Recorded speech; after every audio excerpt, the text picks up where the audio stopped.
berteriak, ya. Orang-orang berteriak menyambut dia, dan orang-orang Farisi waktu itu berkata, "Guru, tidakkah kau dengar itu? Orang-orang itu, anak-anak itu, ya, kan mereka bilang, Hosana, terpujilah dia yang datang dalam namamu." Lalu Yesus langsung bilang begini, "Tidakkah kamu tahu bahwa sejak kecil, ya, bayi-bayi itu Tuhan sudah letakkan puji-pujian." Coba saudara lihat dari ayat 15.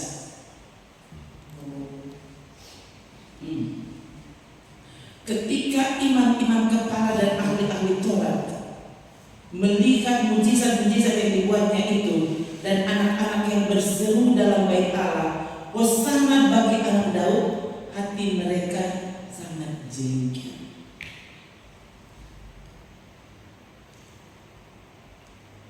Mereka tidak mau. Ini kan orang-orang masih saja bertanya. Saudara, sekali lagi, ya, ada banyak bukti, ya, yang Alkitab tulis Yesus menerima penyembahan dan dia tidak membantahnya sama sekali.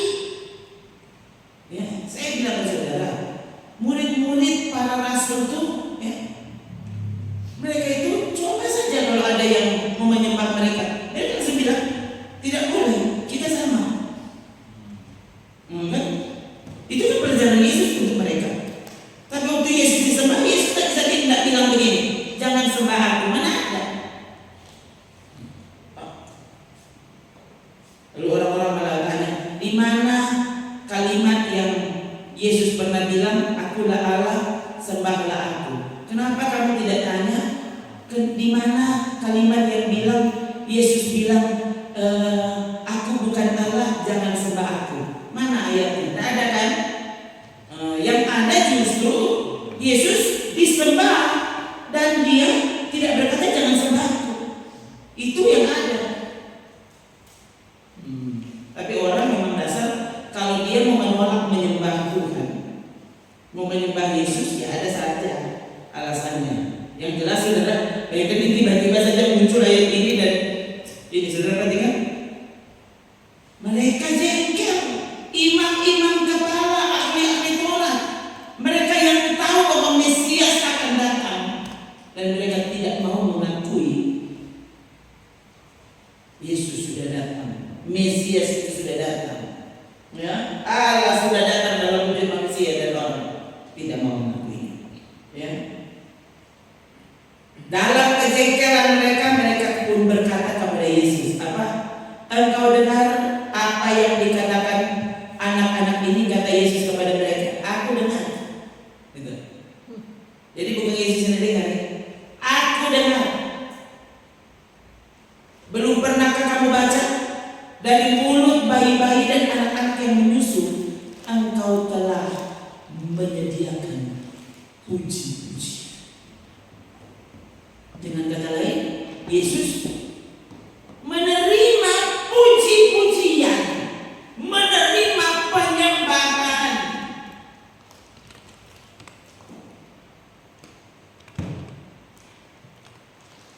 Sekarang saudara lihat, ini Yesus mengutip Mazmur 8. Mazmur 8 ini.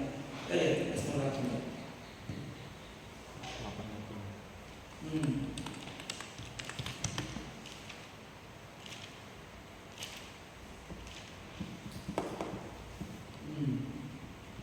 Dari mulut bayi-bayi dan anak-anak yang menyusu, telah kau letakkan dasar kekuatan karena lawanmu. Apa? Dasar kekuatan karena lawanmu, untuk membungkamkan musuh dan pendendam. Ya, ini kalau saudara periksa terus, ya, ini maksudnya untuk membungkamkan setan dan antek-anteknya. Tuhan telah letakkan dasar kekuatan. Tetapi tadi Matius 21, Yesus bilang, "Engkau telah menyediakan puji-puji. Tuh. Puji-pujian apa? Yesus yang bilang ya. Dasar kekuatan untuk mengalahkan musuh, untuk mengalahkan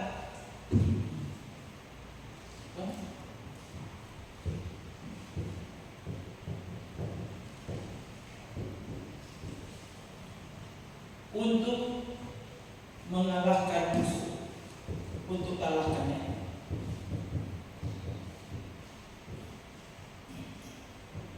Perhatikan saudara, dasar kekuatan untuk mengalahkan musuh, ya. Ini Mazmur 8, ya. Ayat 3. Iya. Kalau di buku 3. Lalu Matius 21, Yesus langsung bilang apa? 26. Ayat 16, 16. Ya. Ini dasar kekuatan.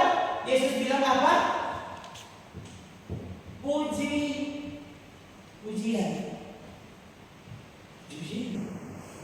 Ada enteng. Cucu jangan lama-lama menyanyi. Nggak usah subuh-subuh menyanyi, bermain gitu. Orang kan bagus itu akan puji-pujian. Orang ingin tahu, puji-pujian itu dasar kekuatan untuk mengalahkan musuh, ya. Oke, saudara bilang setan. Setan bukan cuma setan musuh kita. Diri kita sendiri ini musuh. Keinginan kita ini musuh.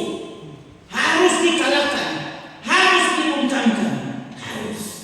Dan kita, Tuhan sudah beri kekuatan untuk mengalahkan musuh. Apa? Puji Dia. Ini memang kalau bilang puji Dia, puji-pujian kepadanya, jangan cuma berpikir ini cuma lagu. Menyanyi juga tidak usah dengar-dengaran. Menyanyi juga baking semua itu dosa. Maka lagumu tidak ada kekuatan sama sekali. Kapan lagu itu, ya, sungguh-sungguh ada kekuatan di dalamnya? Waktu yang menyanyikannya orang yang sungguh-sungguh dengar-dengaran kepada Tuhan, taati yang Dia mau. Maka jangankan orang besar, anak-anak yang saudara pandang enteng, ya, letakkan dan ajarkan mereka untuk memuji, menyembah Tuhan, untuk mengenal Tuhan. Ada kekuatan. Saya sebenarnya saudara, ini kadang-kadang lupa soalnya. Saya melihat ada satu video saudara. Ini video. Masalahnya kan kalau kata kecil kan, kalau orang besar, kalau cuma mau bikin konten gampang. Orang besar baking boleh. Nah, kalau anak kecil saudara, saya lihat kayaknya anak ini umur 2 tahun begitu, ya. Gimana dia? Saya tiba-tiba ingat saya video ini. Dia gini, Tuhan lagi apa? Oh iya. Pernah lihat itu? Itu anak kecil saudara. Kira-kira di umur berapa itu kan? Boleh sekitar 3 tahun begitu saudara. Ini rasanya tidak bisa baking saudara. Tidak mungkin baking, ya. Jadi orang tuanya mungkin dia karena begitu terpesona, terkesan, jadi dia yang rekam, dibagikan untuk lihat. Ini anak kecil, ya.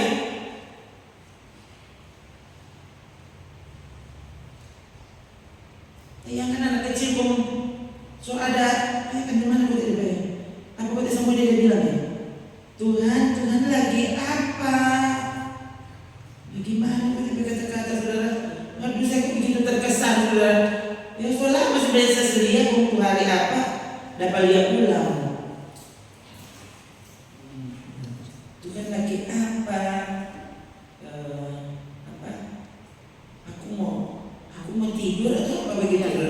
Nah, kalau salah itu dia mau doa saudara mau tidur. Terima kasih. Oh Tuhan, tampaknya saudara, dia rupa dan dia dan rupa dan dia Pak Tuhan begitu ya, saudara, kesannya rupa dan dia punya hubungan begitu dengan Tuhan. Anak ini anak kecil.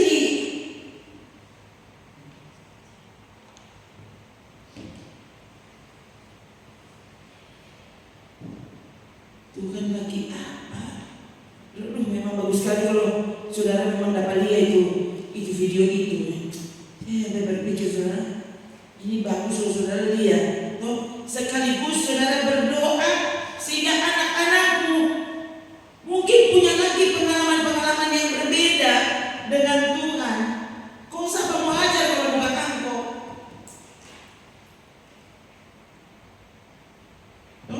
Ternyata mereka ini anak kaninong ni dia saudara. Kong bayangkan, kalau saya lucu sekali kan.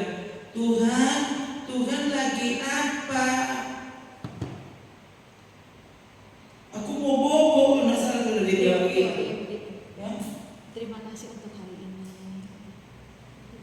Dia pakai bahasa anak-anak saudara. Saya sampai, oh Tuhan.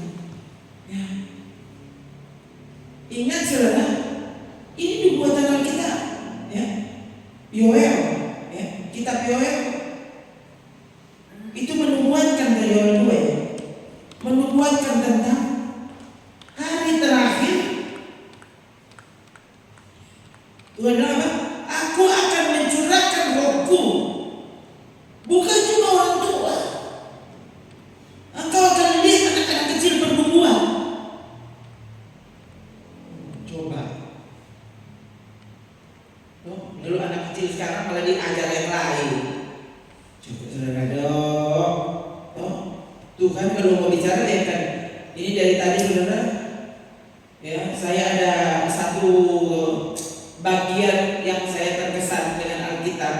Ya, tadi sampai saya cari. Ya, saya pikir sudah kali ini dapat dia so pasti dan kita mau bilang apa. Ternyata bayangkan mulai dari sini. Siapa yang mau kita tahu ini kalau mulai dari doa anak-anak, puji-pujian anak-anak. Saudara soal apa saudara?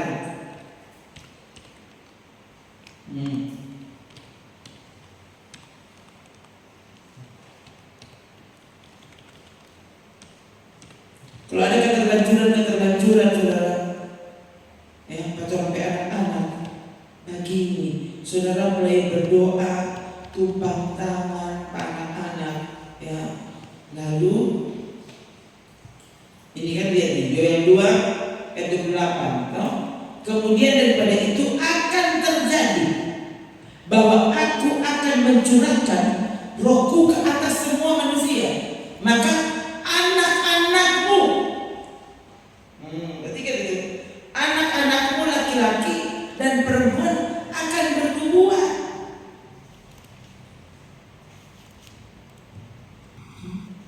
Anak-anak tidak usah dibangunin doa, tidak usah ajar doa. Bagaimana? Kenapa? Ini janji Tuhan.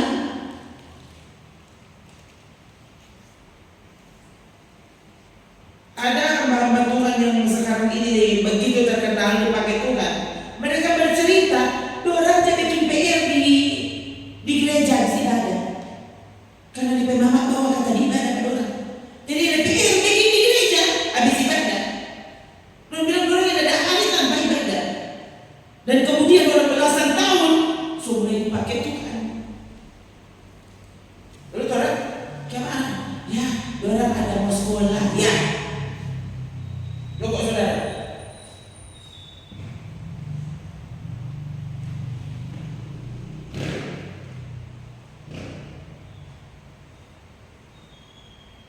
Kok ini anak-anak yang tinggal di pastori?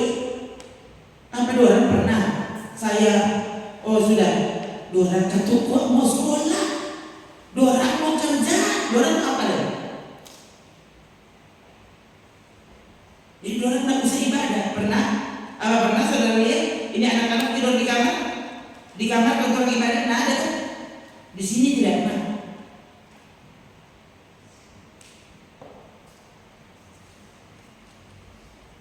Masih lebih baik orang tidak usah sekolah daripada orang beribadah. Coba saudara latih pikiranmu seperti itu. Kau milik Tuhan.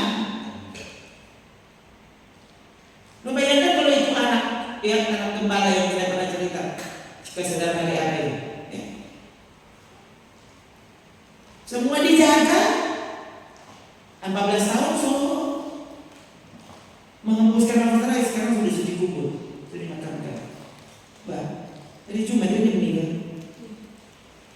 Bah,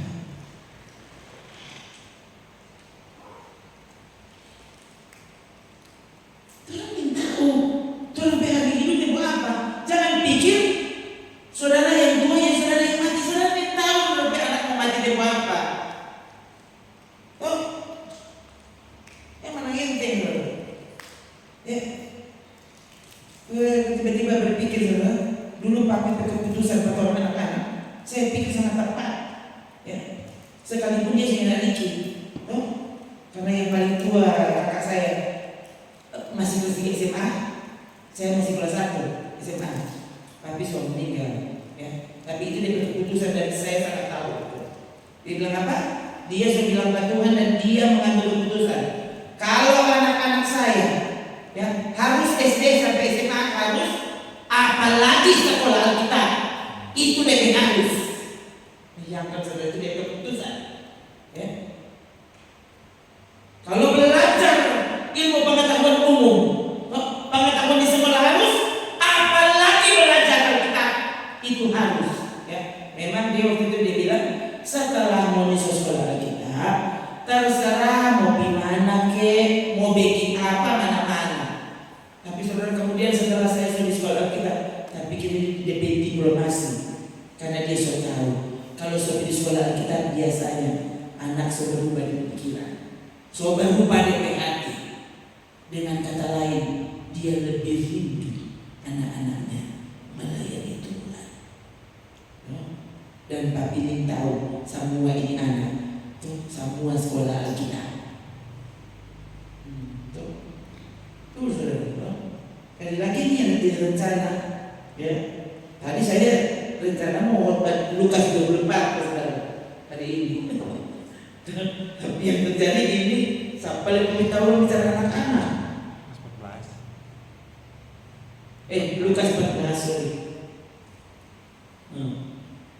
Itu saudara itu tadi maksudnya sampai siap-siap itu Lukas 14 cari sudah lebih.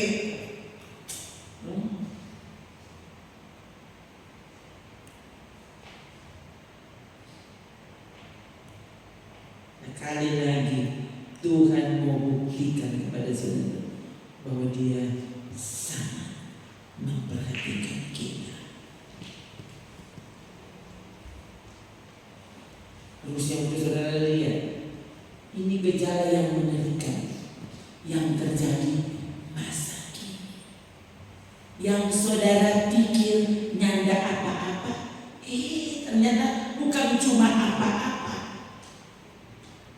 Benar-benar mengerikan. Mau di makanan, di pelajaran, paduran pengaman, anak-anak kecil, anak-anak SD kok bisa soalnya pikiran aneh-aneh.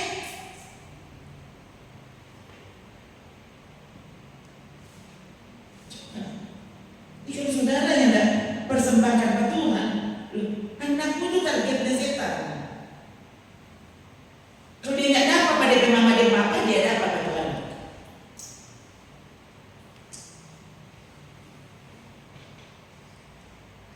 Nanti saudara terkejut, ya, waktu anakmu diserang, kok nyata saudara yang pusing. Apa saudara tidak akan mengalami dampak dari serangan itu?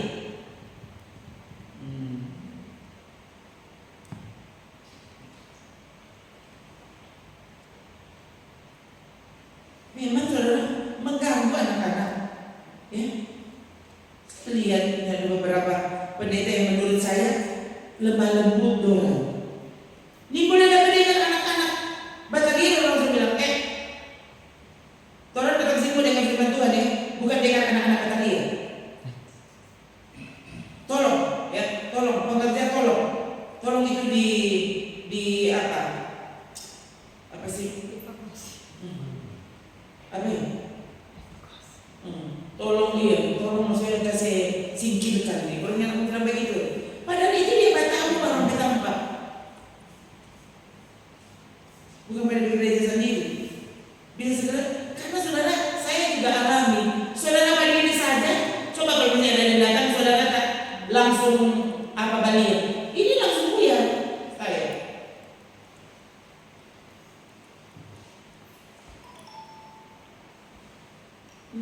Itu susah sekali begitu. Itu boleh nonton orang. Maka kalau sama orang rame bagi ini, apalagi kalau sama baku kode, so senyum-senyum ya langsung buyar pengkhotbah. Itu saudara rata-rata kenapa pengkhotbah sangat maksudnya strict di situ. Ya. Lalu saya berpikir begini, kok siapa Yesus waktu itu bilang apa? Justru mulai semangat. Jangan halangi anak-anak itu. Makanya saya bilang ke saudara, kalau orang semua fokus, sebenarnya tidak ada gangguan yang berarti yang dapat menyebabkan kau terganggu. Menurut orang itu ternyata itu yang saya lihat dengan saudara-saudara, itu bukan anak-anak. Orang datanglah atau sapa basuara, coba semua langsung, bahkan tidak mesti anak-anak. Berarti saudara perhatian yang sebenarnya tidak ada. Harusnya kalau perhatianmu ada dan saudara hormat firman Tuhan, ya tidak ada yang bisa mengganggumu. Tidak ada. Terserah orang Batalia di saya Bako, apalagi cuma anak-anak yang Batalia. Coba kuat. Ini anak-anak ini loh, ini bertumbuh di dalam ibadah semua. Punya betul. Gitu saudara. Coba kalau di dalam hati, pentingnya kita semua dekat dengan Tuhan, betul-betul terhubung kepadanya. Coba, orang saudara-saudara di tempat lain itu dari orang tahu huruf, so belajar orang huruf. Bagaimana bisa itu? Orang malah cuma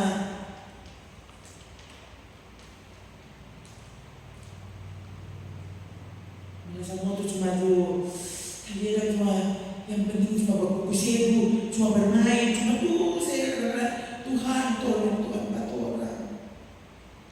Ya, kalau sudah saya mesti Tuhan beri hamba-Mu hikmat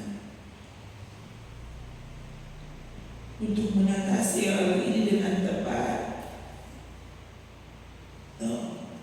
Apalagi di masa akhir ini, ya, yang model-model begini ini dianggap berlebihan. Sementara kalau saudara perhatikan firman Tuhan, yang tidak ada yang berlebihan. Kalau itu kita arahkan kepada Tuhan, tidak ada yang berlebihan. Mulai ajar anakmu takut akan Tuhan, ajar anakmu hormati Tuhan, ajar dia mengenal Alkitab. Saya dengar kapan itu ada dan pendeta ini selalu baca pendeta soalnya sampai tahu bahasa apa kita dengar, ya. Dia bercerita, bayangkan waktu itu dia dan istrinya,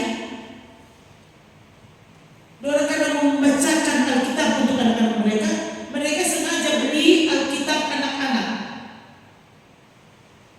gitu kan? Dan mereka terkejut, siapa ini Alkitab anak-anak? Dan bagus sekali. Orang cara menyajikan Alkitab itu, ya, di situ dilengkapi dengan gambar-gambar, ya, dan cara menyajikan dengan bahasa yang bisa dimengerti oleh anak-anak. Bayangkan saudara, seluruh Alkitab terkejut. Bayangkan bisa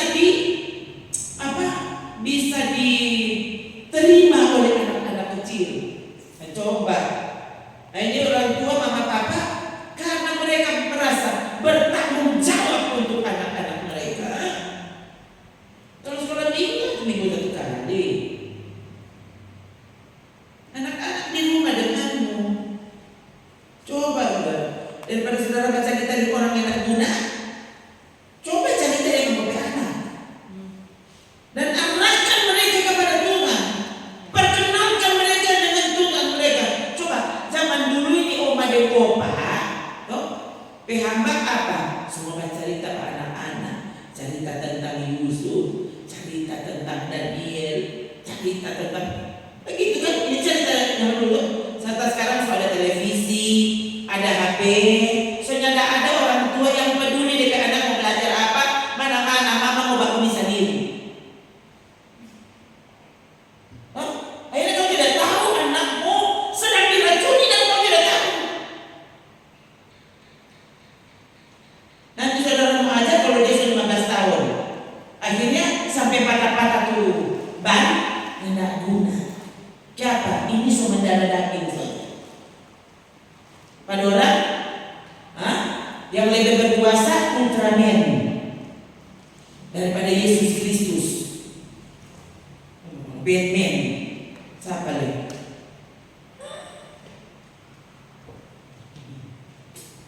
Oh baik saudara, ini bertanggung jawab. Siapa suruh ada anak? Bagusnya harus ada anak. Tolong. Coba mulai kali ini saudara, mulai doakan anakmu kalau begitu. Kan tidak ada yang terlambat. Sebenarnya kalau mau mulai, tidak ada yang terlambat. Mulai sekarang. Begitu. Tuhan ingatkan dan biarkan hatimu benar-benar terhubung. Dosa sudah bisa diajar. Dia sama bilang, oleh pembunuh boleh diajar. Coba anak kecil saudara, singkirkan apa yang tidak perlu. Dan saudara mulai melatih diri saudara, melatih diri untuk membuat dia akhirnya mendengarkan apa yang seharusnya dia dengarkan. Coba. Maka kalau saudara sendiri memangnya tidak tertarik dengan cerita Alkitab, ya ampun ya pasti saudara ini mau bikin habis waktu kok. Saudara kan sudah ada tontonan sendiri sekarang. Ya, hati-hati saudara. Ya.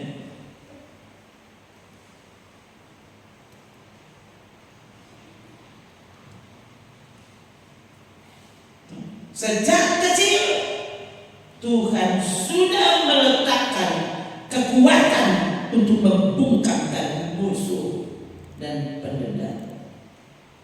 Ingat, Tuhan mengizinkan manusia lahir.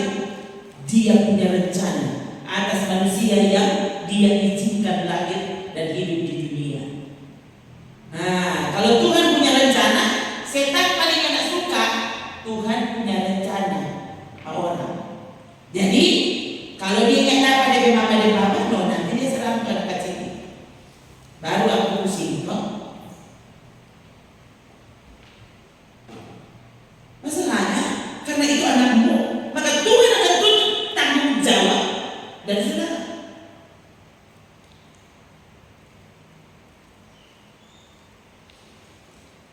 Kalau Tuhan kok nggak tuntut tanggung jawab, dia kok masih kecil pasti masuk surga. Ingat saudara, orang tuanya najis, anaknya najis. Itu yang bilang Alkitab.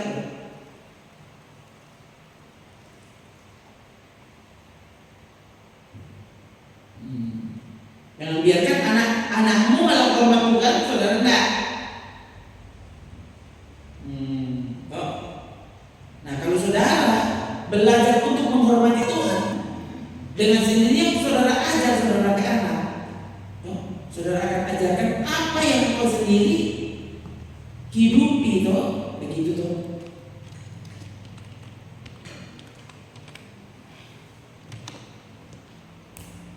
Ya toh, ini 1 Korintus 7 ayat 14. Masalahnya selalu orang kan berpikir kalau bayi pasti masuk surga, malaikat kecil. Sampai diajaran Alkitab tulis begini.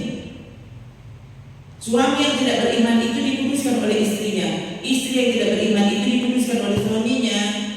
Andai kata tidak demikian, niscaya anak-anakmu adalah anak-anak cemerlang.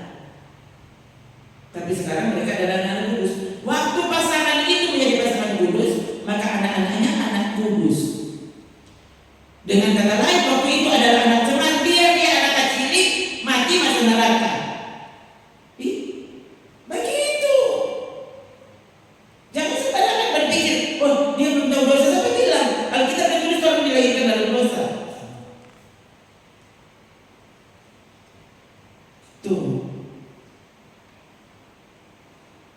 Orang tua yang tidak tahu Tuhan, yang tidak peduli dengan Tuhan, akibatnya anak-anaknya adalah anak-anak senang.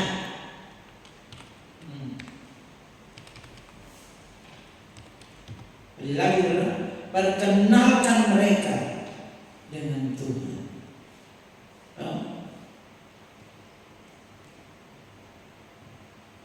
Jangan biarkan saudara pikir apa so hebat kalau untuk anak so tahu cuci piring. Dia masih kelas 1 makanya so tahu cuci piring. So tahu baju baru. Kau tahu apa ya? Kau tahu mau mati. Bapak saudara.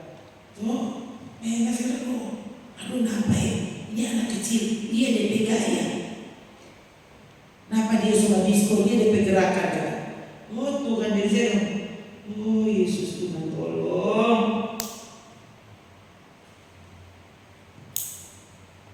Bapak saudara.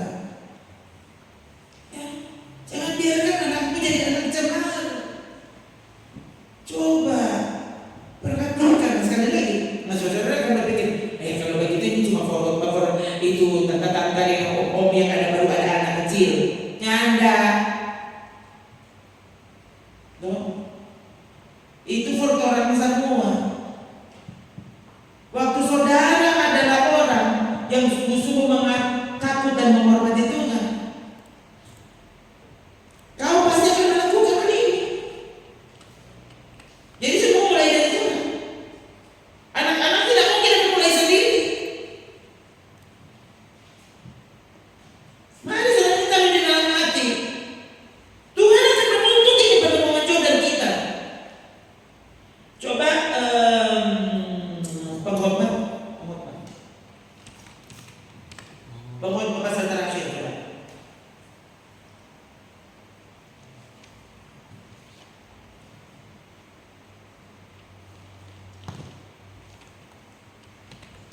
Pasal 12 kan?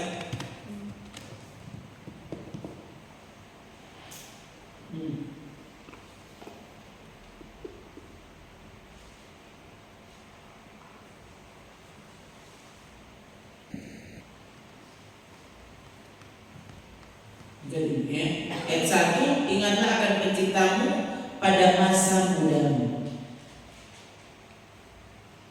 Yang orang masih muda kan, nanti juga kalau suatu tua.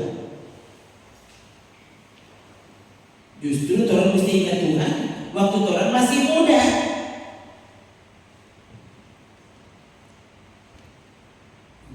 Sekarang saudara langsung lihat ayat terakhir dari kitab Pengkhotbah 19. Coba lihat 2 ayat terakhir ini.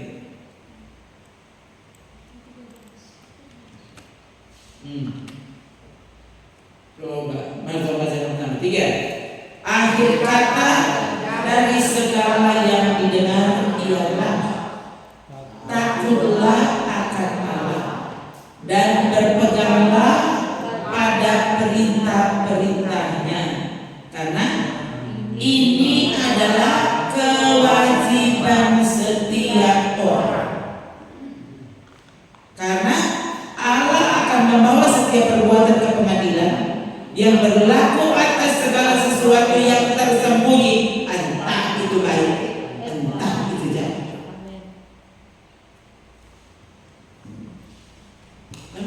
Coba ayat 13.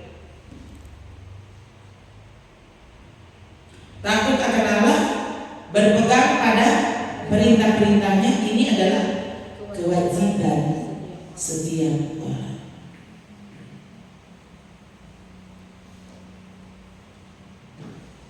Wajib, ya. Ini bukan pilihan, bukan apa sih, bukan kewajiban. Ini mau tidak mau, gitu, mutlak, ya. Ini mutlak, ya. Wajib. Takut akan Allah.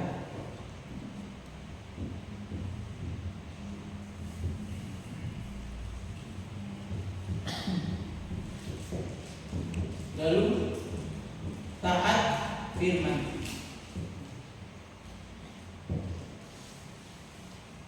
kewajiban kita ya. Ini wajib. Wajib itu tidak boleh tidak. Itu wajib. Jadi bukan salah-salah. Kalau ketuanya ada baiki, boleh no kalau ada baiki ya puji Tuhan. Kalau ada baiki, ya Tuhan kan mengerti. Itu bukan begitu, itu wajib.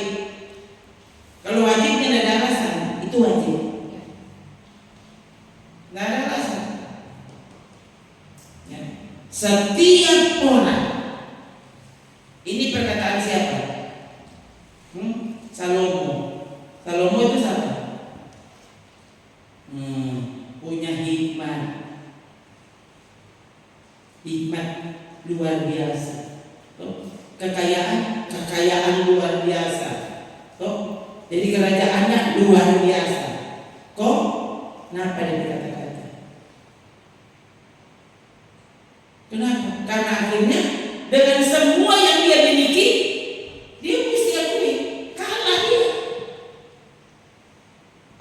Dia sudah jadi contoh yang diinginkan oleh manusia siapapun dia. Doi, kekuasaan, ketenaran, semuanya diinginkan oleh semua manusia. Ada kita tulis, sebelum kau belum ada yang seperti ini, sesudah kau tidak ada yang akan seperti ini. Dan ini tidak ada kesaksian. Akhir dari semuanya ternyata kotek. Nah, ada yang lebih penting dari takut akan Allah. Dan bukti dari takut akan Allah adalah kau taati semua perintahnya.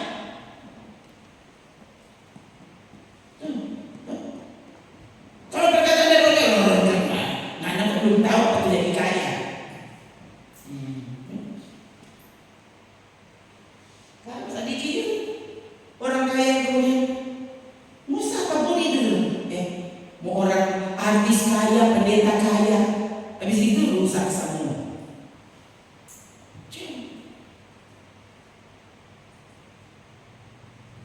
Kalau saudara lebih ikut belakang, kita yang menjadi kaya, kita yang menjadi kaya.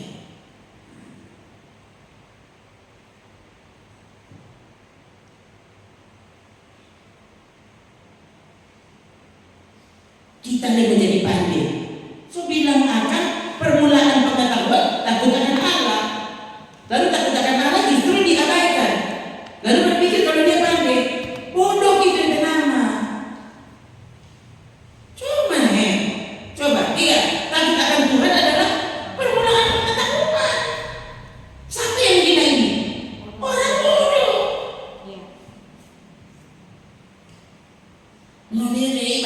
Ibadah aku jangan sekolah. Gimana sih?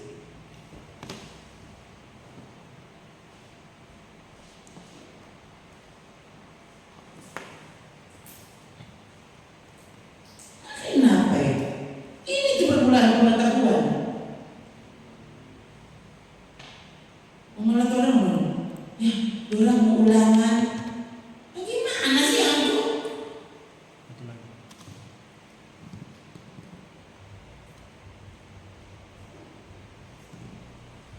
Permulaan hikmat adalah takut akan Tuhan. Mengenal yang Maha Kudus adalah pengertian.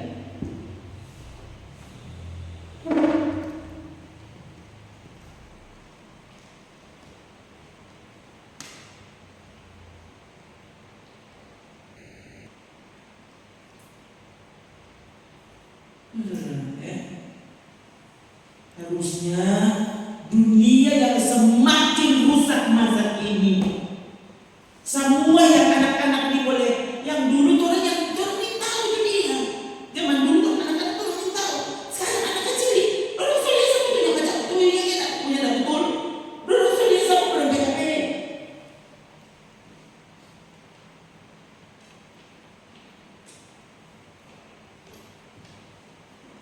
Kalau saudara sendiri, sekali lagi begini, waktu saudara takut akan Tuhan, saudara akan sangat peduli. Oh Tuhan kasihan, jangan sampai anak kasihan. Semua tak apa, semua tak masuk racun pada di kepala, semua diracuni di kayak hati. So mama papa yang masuk gereja, nyada peduli Tuhan. saudara, cuma yang penting dorang sekolah baik-baik. Dorang memang sudah diberkati sekolah. Saudara coba kok ini bayangkan saudara sekali lagi ini kita yang tidak pernah rencanakan ya. Tidak pernah rencanakan ya. Dan bersyukur ini kan baru mau mulai tahun ajaran baru tuh ini. Ini berarti memang tepat sekali ya. Kita tidak pernah berpikir ke sana. Nah, Tuhan kan soalnya permulaan pengetahuan. Selalu Tuhan tolong. Sabatar kita mau apa? Sabatar kita mau bilang apa? Nah ini. Justru yang ada sudah tadi saya sengaja dengar khotbah hari Minggu. Ya, khotbah saya hari Minggu maksudnya supaya sama tahu kalau boleh kita bersambung. Supaya dapat bersambung. Habis khotbah hari Minggu. Nah ini sudah dapat bersambung. Dan ternyata ini ada maksud Tuhan berarti.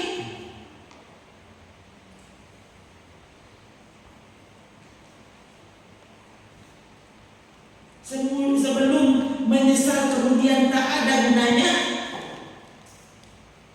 sadar saudara.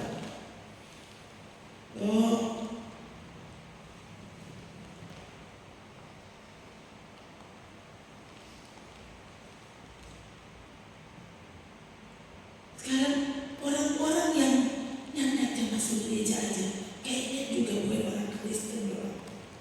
Dorang semua bahas tentang dampak dari kemajuan teknologi masa kini, dampak buruk, dampak mengerikan. Ini orang bahkan bukan orang Kristen, dorang yang takut Tuhan. Dorang sudah bahas soal itu, sudah pikirkan begitu. Kalau begitu apa yang akan terjadi dengan anak-anakmu? Apa yang akan terjadi dengan dirimu? Waktu saudara sendiri tidak peduli dengan bahaya ya, yang sengaja tuh setan titip di media. Nah kalau saudara yang takut Tuhan, saudara tidak peduli itu dampak.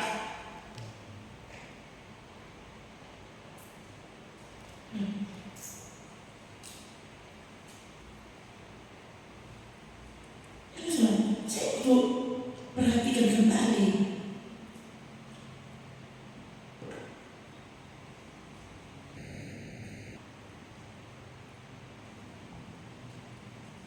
Biar ini nanti baca sebentar. Dibaca sebentar ini tiba-tiba ada ini soalnya. Ya, saya tulis saja. Sebentar tetap ada ini.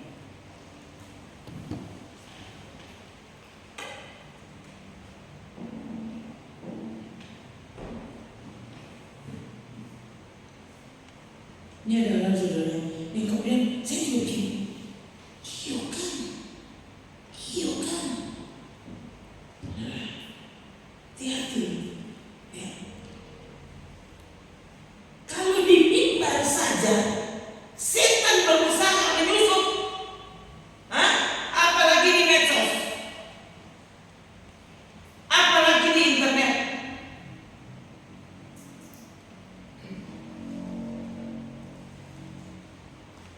Ini kalau saudara tidak hati-hati, setan siapkan jebakan-jebakan. Nah setan jadi mau bikin jebakan-jebakan yang akan membuat saudara dapat cium sebelum terjebak. Dia akan membuat saudara justru dapat rasa, wah ini keren nih, ini keren. Kamu tidak tahu toh, dia susun rencana toh, racun di balik semua itu.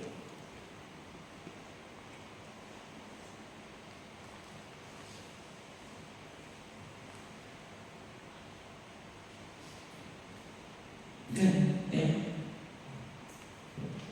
Dalam Taman Eden, coba ini tiba-tiba muncul. Dalam Taman Eden, taman yang dibuat Tuhan. Ya, semua yang indah ada di situ. Yang sebenarnya apa? dan pasti dikagumi oleh manusia. Tuhan orang yang baik masalah dari mana? Ternyata Tuhan kasih dia. Ini sekaligus menguji orang baik ketulusan kepadanya, penghormatan kepadanya. Tetap mesti ada ujian.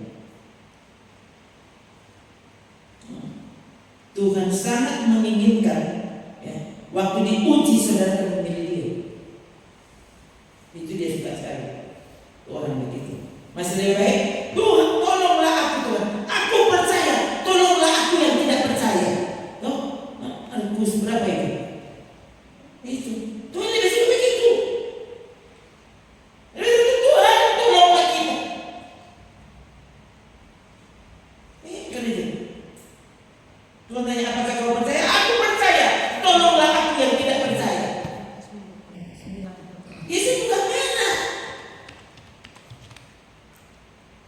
Kayak saya bilang, mau berdoa di hadapan Tuhan, bilang jujur saja di hadapan Tuhan.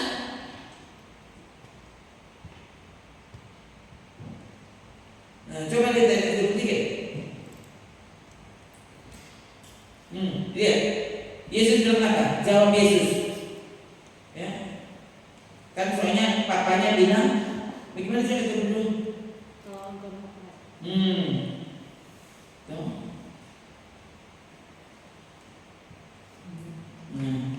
Seringkali orang itu menyerempet ke dalam api atau dalam air untuk membinasakan. Sebab itu, jika engkau dapat berbuat sesuatu ini, kita papa yang baca dari Yesus ya.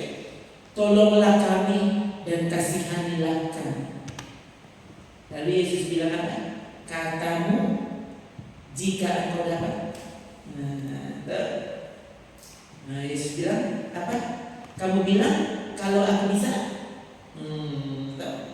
Tidak ada yang mustahil kalau kamu percaya. Lalu segera ayah anak itu berteriak apa? Aku percaya, tolonglah aku yang tidak percaya.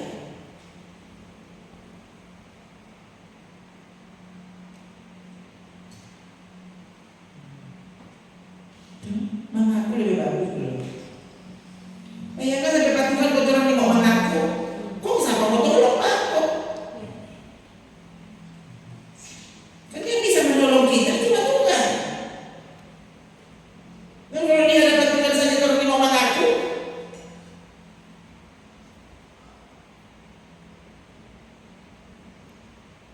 Mengaku dosa, mengaku keberadaan kita, mengaku kelemahan kita. Itu sekaligus apa? Waktu kau mengakuinya, itu sekaligus sebenarnya kau mengakui kekuatannya. Tuhan, ini semua kita tidak baik. Ini semua kita kelemahan. Ini semua kita salah. Tuhan, aku tahu cuma Engkau yang kuat. Tolong aku. Engkau memberiku aku anak-anak ini. Tolong aku untuk menuntun mereka. Saudara bayangkan ini anak-anak ini sudah dewasa. So sekolah Alkitab. Tuh tiap kali kita berdoa, Tuhan, kok habis itu kok orang mau bagaimana? Orang minta mau bagaimana? Apalagi kita ada minta mau bagaimana?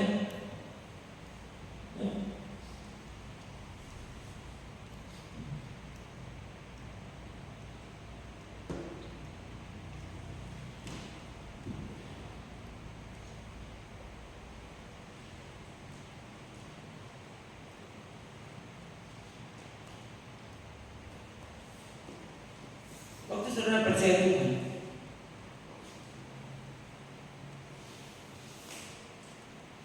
percaya itu waktu saudara semakin mengenal, saudara akan semakin percaya.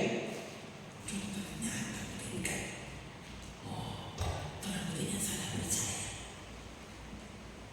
Nah, semakin masuk ke dalam, semakin wah, ternyata Tuhan seperti ini. Tuhan, semakin kau mempercayakan dirimu.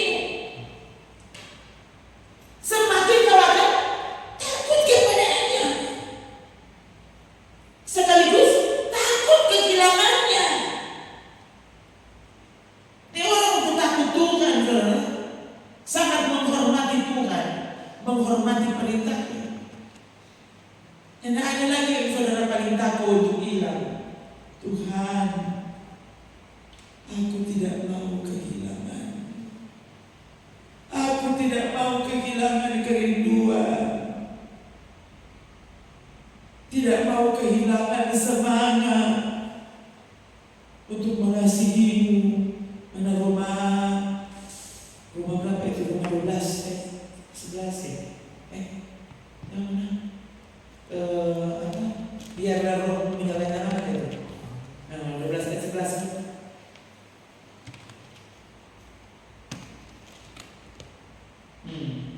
Apa? 3. Janganlah hendaknya kerajinanmu kendor.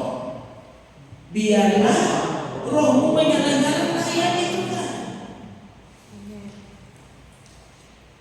Bagaimana rohmu menyala-nyala? Jangan sampai roh kerajinanmu kendor. Waktu kerajinanmu kendor, semangatmu kendor, harusnya ini menjadi bukti rohmu sedang padam. Kalau rohmu menyala-nyala, kau akan bersemangat.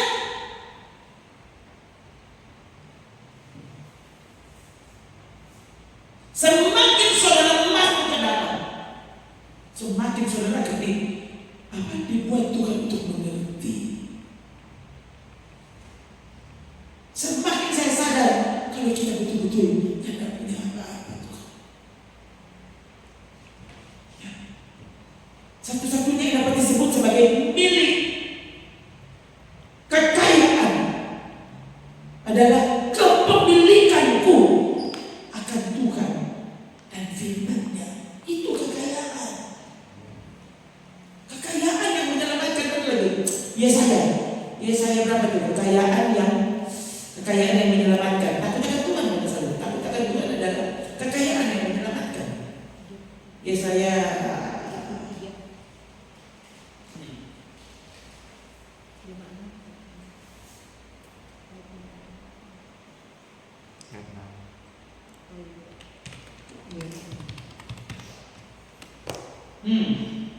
tiga. Masa keamanan akan tiba bagimu. Kekayaan yang menyelamatkan ialah hikmat dan pengetahuan. Takut akan Tuhan itulah harta benda Sion. Apa itu takut akan Tuhan? Apa itu harta benda? Apa itu harta kekayaan? Takut akan Tuhan. Saudara, takut miskin ya. Itu bukan takut Tuhan. Takut miskin maka jadi miskin. Takut akan Tuhan, itu tuh harta benda. Itu tuh harta kekayaan. Kekayaan yang menyelamatkan hikmat dan pengetahuan. Jadi ini semua baku ikan semua. Tadi permulaan pengetahuan, takut akan Tuhan. Sekarang kekayaan yang menyelamatkan hikmat dan pengetahuan. Takut Tuhan, harta benda Sion, harta kekayaan. Jadi saudara kaya, yang takut Tuhan artinya miskin. Saudara orang bilang miskin, tapi kau takut akan Tuhan. Aku yang kaya, bukan itu orang yang pikir dia kaya. Tidak panas juga tidak dingin. Zaman kau dia juga laolah. Apa? Dia selalu berpikir, aku sudah kaya, aku tidak kekurangan apa-apa. Lalu Tuhan bilang apa? Kau tidak tahu, engkau ini cuma melarat, malang, miskin, buta, telanjang. Tuhan, ini kalau datang orang dari orang dia betul melarat, malang, miskin, buta, telanjang. Ini kalau begini mati juga ya. Coba. Untung kalau belum mati, sehingga kau apa? Harusnya sadar. Coba, ya. Ada orang-orang tertentu, saudara, para mereka boleh menghitung, kan 7 jemaat itu apa? Wahyu 2 dan 3 ya.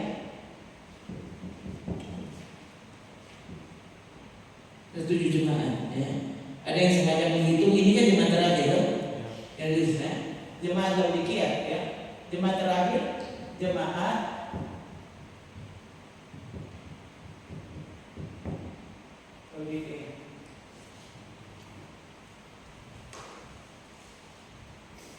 jemaat terakhir, jemaat akhir zaman. Ini yang paling akhir.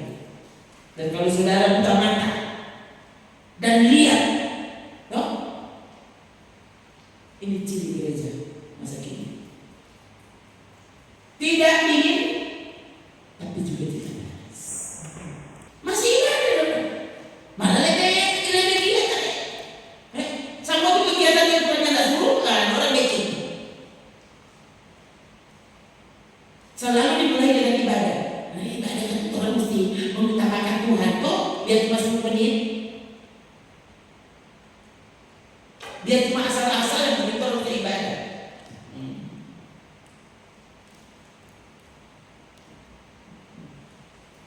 Ini yang terjadi. Bagaimana bikin gereja jadi besar?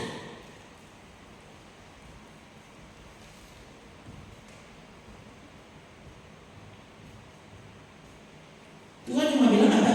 Bukan bagaimana menjadi besar. Bagaimana bagaimana menyebabkan menolong jiwa-jiwa untuk mengenal Tuhan. Itu bukan bagaimana gereja jadi besar. Itu kan itu gereja yang sukses.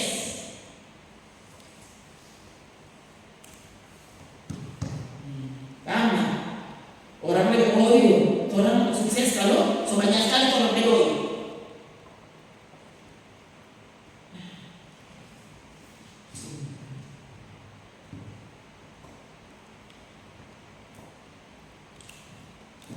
Seolah-olah terlalu lupa melihat ini segala sesuatu yang terjadi di sekitar. So bilang akan saudara, saudara kekayaan satu rombongan ini, satu sulut abang punya semua. Kemudian dokter bilang ya, om ini kanker stadium 4. Kamu lihat saudara bisa senyum. Ya, kenapa tuh orang yang ada doi tak tahu? Coba tuh orang kaya raya yang kemudian dia tahu kalau dia dokter lihat ini kalau ikut perhitungannya cuma 2 bulan. Kamu lihat kalau saudara bisa senang.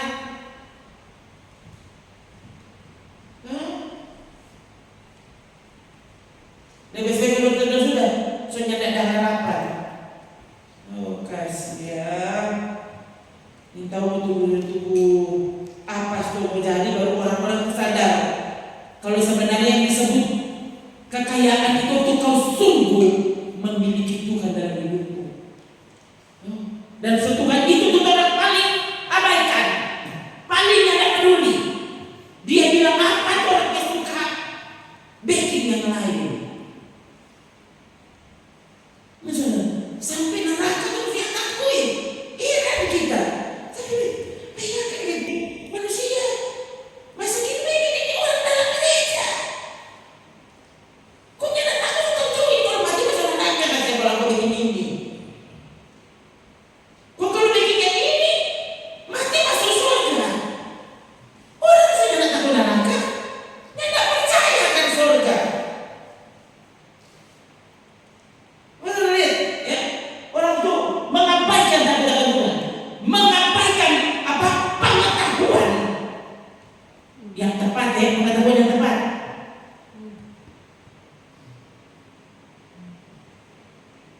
Saya sudah belajar teologi.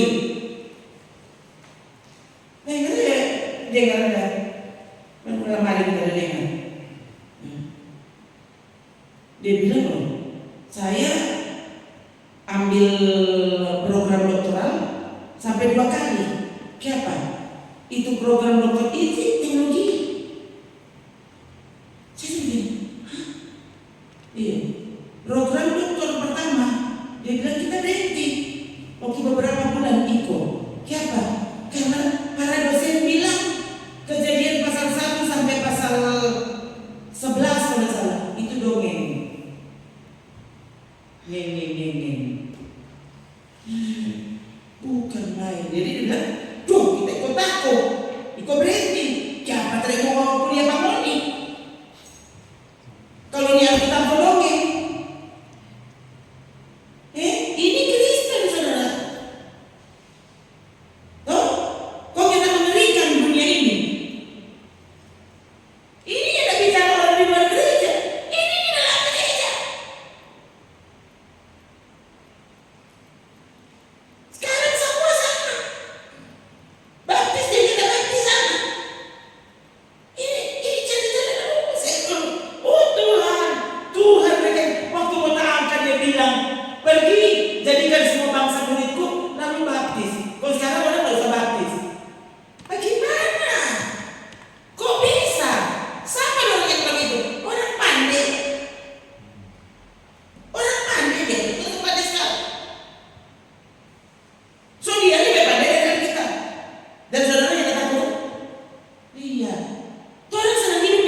Yang orang bilang apa? Orang kalau terlalu bersemangat dengan Tuhan, karena sudah tidak normal.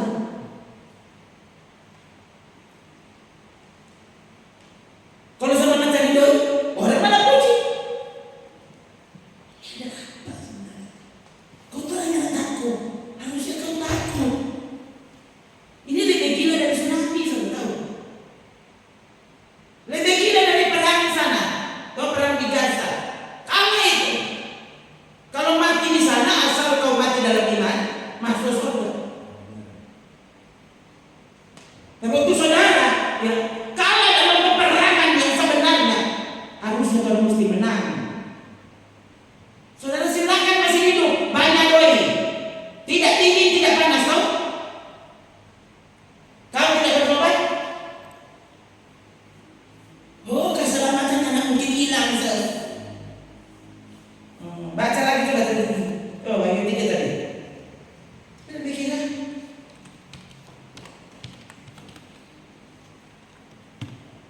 Saya bilang ke saudara, Yesus sudah luar ini dengan karena engkau suam-suam kuku, tidak dingin tidak panas, apa?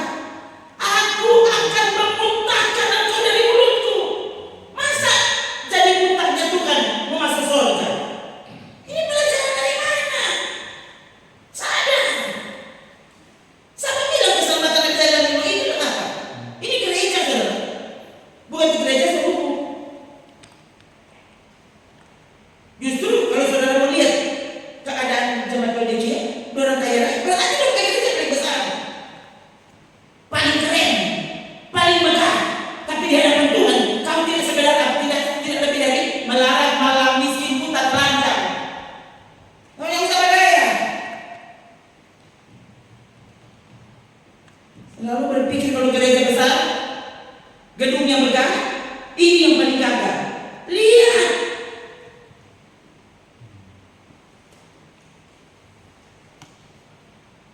Cuma ada gereja, tapi Yesus sebenarnya di luar.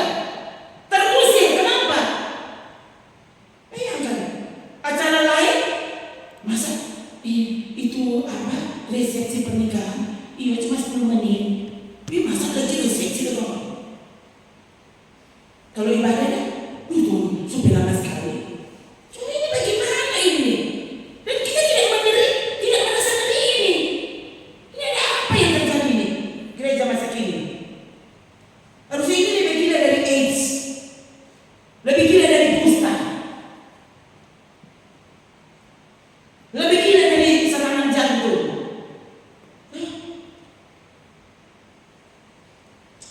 Kayaknya minggu lalu itu saya lihat itu apa? Tayangan atlet bulu tangkis dari Cina. Bertanding di Indonesia, bertanding di mana? Indonesia. 17 tahun usianya. Bukan 70 tahun. 17 tahun. Video. Sementara bermain tahu-tahu kumpul di lapangan. Ya, dia gemetar. Mungkin serangan jantung atau pokoknya mati. Anda mau olahraga umur berapa lagi? Baru 17 tahun. Ikut pertandingan dunia. Bayangkan dari Cina datang bertanding di Indonesia. Sudah dikira bagus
lebih kaya.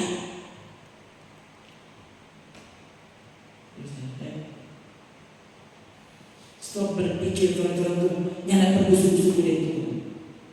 Hati-hati, jangan sampai saudara menggenapkan ini.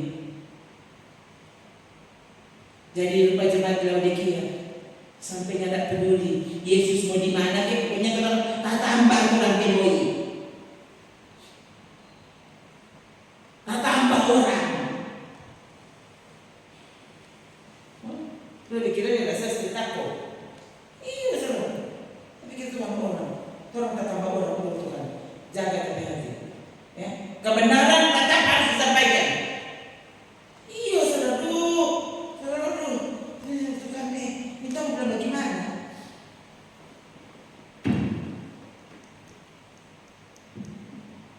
Orang kan sesuatu dia jemaat dikasih mau datang. Sekarang ada orang baru, jadi kita semua ganti tapi gaya apa? Pelayanan.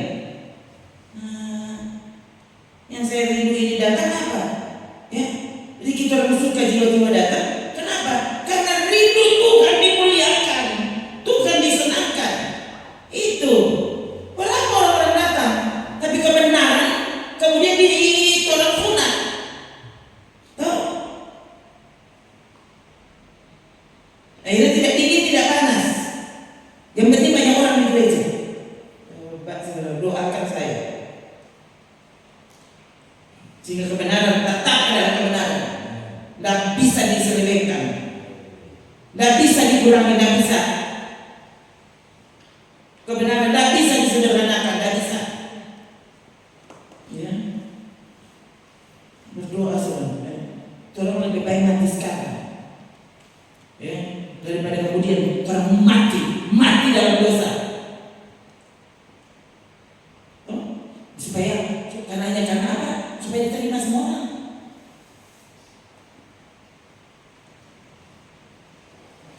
Takut saudara. Sebentar lagi Tuhan datang, atau sebentar lagi Dia khusus datang padamu. Dia mengambil nyawamu. Mau ulang mana? Yang kalau sebentar olahraga bisa mati. Kau umur berapa nih kau? Dia ngaku kosong udah bapak 17 tahun.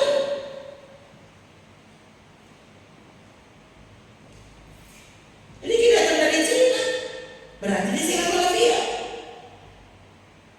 Dia ini tahu dari semua datang mati.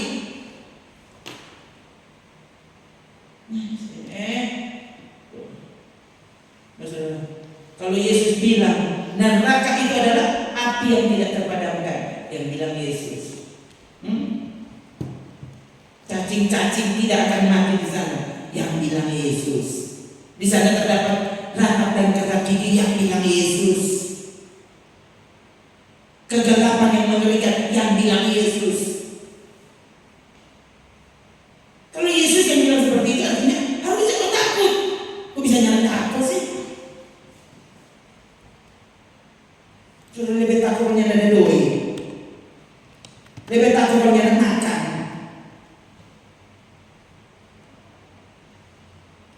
Lebih takut kalau ditinggalkan teman-teman.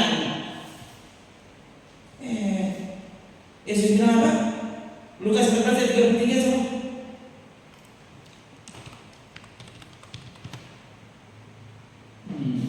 Ini coba. 3. Demikian pula tiap-tiap orang di antara kamu yang tidak melepaskan dirinya dari segala miliknya tidak dapat menjadi muridku. Kasihan Tuhan. Kalau sekarang ada Tuhan, semua jadi orang punya.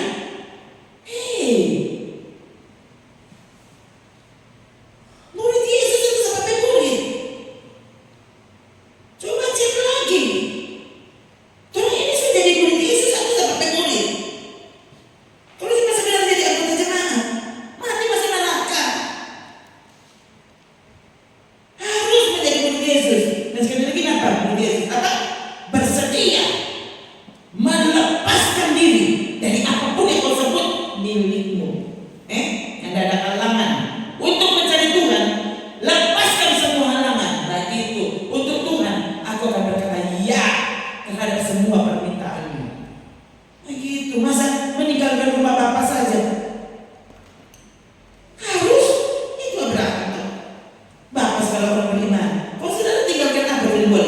tinggalkan rumah.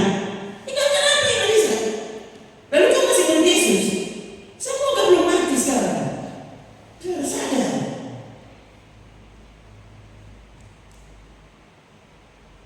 Jangan bersedia saudara ya. Tuhan bicara sampai sekeras ini. Jangan sampai ini sudah siap dimuntahkan.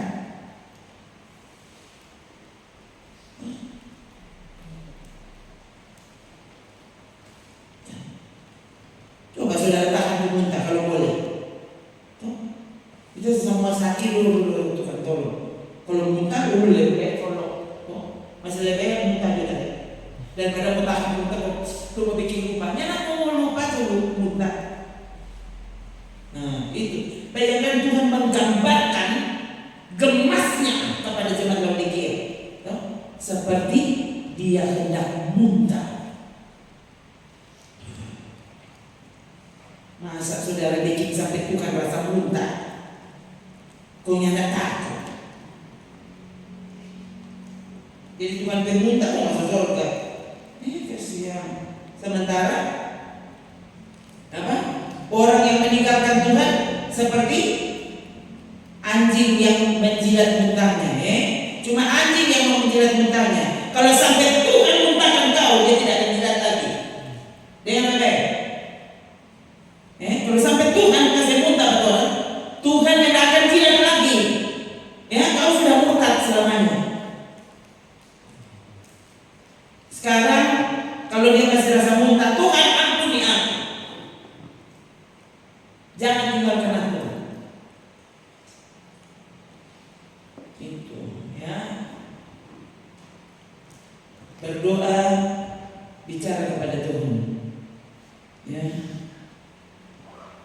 Jika Tuhan menolong terang-terang, tidak membuat Tuhan memuntahkan kita,